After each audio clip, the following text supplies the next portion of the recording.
Good morning mga kakikay. Gising na naman ang lola nyo for morning shift na naman tayo.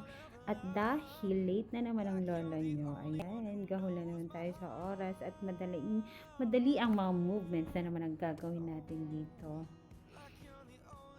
Anyway, naisip ko, wag na lang dito mag-breakfast at late na talaga ako. So, check lang muna tayo ng mga email at saka mga messages at baka may mga hindi tayo nabasa last night. So, wala naman. So, naghugas lang ako dito ng kamay at mag-prepare na ako para ayusin ang mga gamit ko at doon na lang ako kakain sa restaurant. Ayan na, kailangan nating ayusin ang mga damit-damit natin at kailangan nating maligo. Pero antok pa ang lola nyo. Oh my gosh. Pero kailangan nating mag-work na. So ayan, dito kailangan ko nang ayusin ang mga gamit kasi may lakad ngayon ng mga bata. So kailangan kong ayusin ang mga gagamitin pang swimming natin.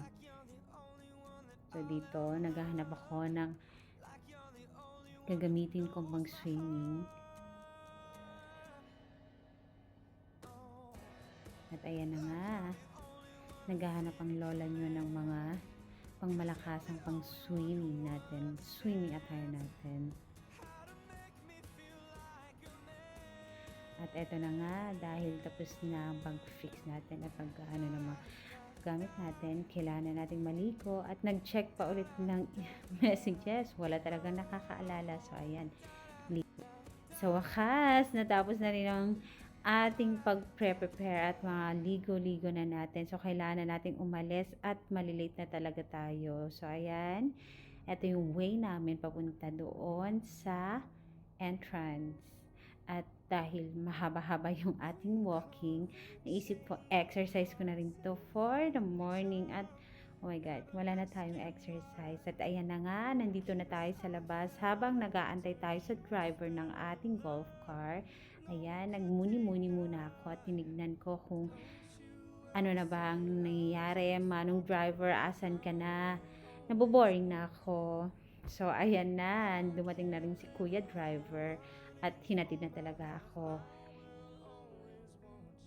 At dito medyo mabilis sa pagtakbo ni Kuya. Medyo naalog-alog tayo dito at nagising talaga ang diwa ko dito ha. Pati na rin ang fresh air na dumadampi sa aking mukha. So ayan na nga, nandito na tayo sa workplace natin. Pero bago tayo tumuloy doon, kailangan muna nating mag-breakfast. In fairness, ang dami talagang pagpipilian ng mga pagkain dito. Oh my God, dito sa buffet nila. So, ayan, ang dami-dami. So, hindi ko na alam kung anong kakainin ko. Basta, kailangan kong mag-breakfast. So, ayan na. Pili-pili muna tayo ng pagkain. Wow! At saka, marami silang sweets ngayon dahil National Saudi Day ngayon. So, ayan na nga, kumain na kami for breakfast at busog na naman ang lola nyo. So, ayan na, lakad-lakad ng konti para bumaba ang pagkain natin. So, ayan na nga. Aba, nagkaroon pa ng moment ang lola nyo para mag-sightseeing. So, ayan na nga, papunta na kami sa aming destination sa Water World Splash.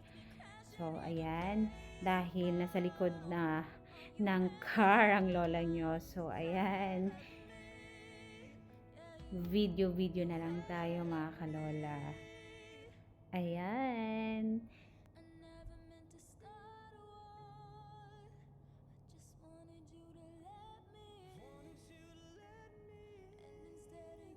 So, ayan. Dami nyo makikita actually dito. So, ayan na. Nakarating na tayo dito sa Water World.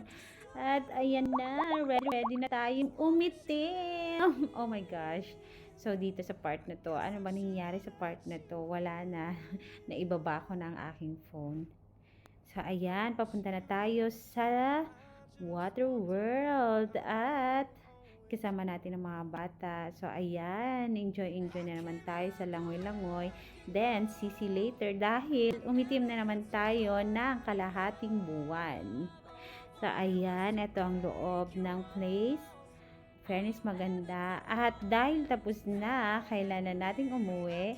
So, ayan na, kailangan nating umuwi dahil magla-lunch na tayo. So, ayan, uwi-uwi na tayo mga kalol. At eto na nga, hindi na ako nakapag-video sa the rest of the day ng aking work. At medyo bawal-bawal na. So, ayun na, dumating na ang gabi na naman. So, dito sa part na to, katatapos lang namin nag-dinner. So, nakita namin tong banda na to. At, nanood muna kami ng konti bago umuwi. So, eto na. Bye na mga kakikay. See you tomorrow again. Bye!